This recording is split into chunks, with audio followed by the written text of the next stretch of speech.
Israel passando por um momento de escassez, mas interessante que lá havia Obadias, com uma atitude nobre e uma ação generosa.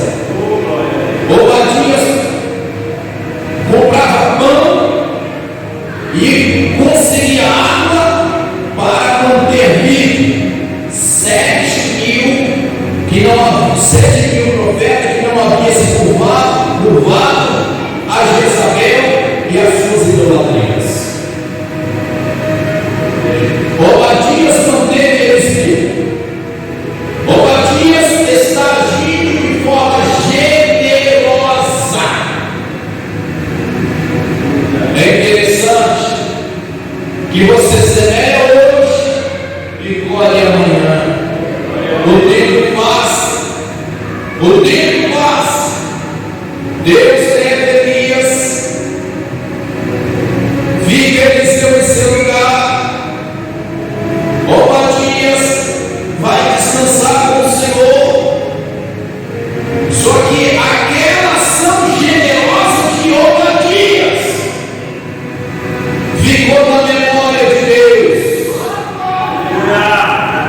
E Deus sabia que em um dado momento a história da família de Obadias, a sua família precisaria de um milagre da provisão.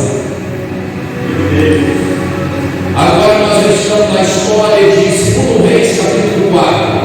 Aquela viúva que os credores queriam levar os seus 2 filhos.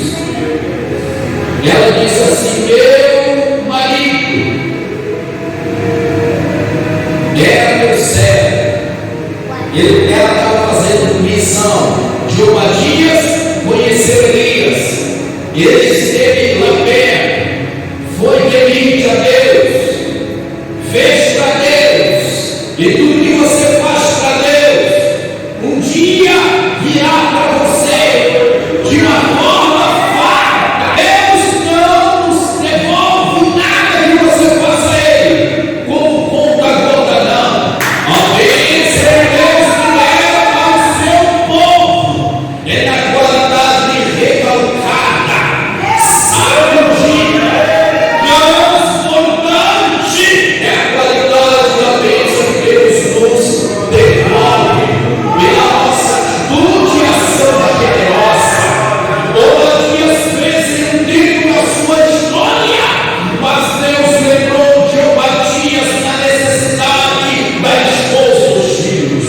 Chega lá agora o profeta Eliseu e ela disse: meu esposo teme a Deus, meu esposo, meu servo teme a Deus, foi embora, vai descansar, deixou uma dívida, aleluia, agora os credores querem levar embora, aleluia, chorar será Júlia, quer levar embora meus filhos, é tudo que eu tenho agora, aonde eu posso me apegar a meus filhos, e me consolar nas lembranças fortes do esposo, agora quer levar, mas a Bíblia diz: Deus é socorro bem presente na angústia.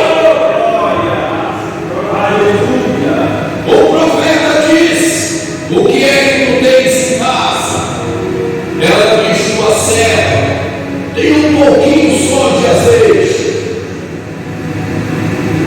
Ele diz: então vai buscar, pede vizinho emprestado vasilhame, porque o milagre vai acontecer. Sabe por que o milagre vai acontecer?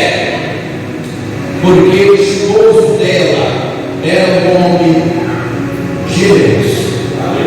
Porque o esposo dela havia plantado lá atrás, e agora na necessidade dela, Deus lembra dela e diz: agora eu abro o céu para você.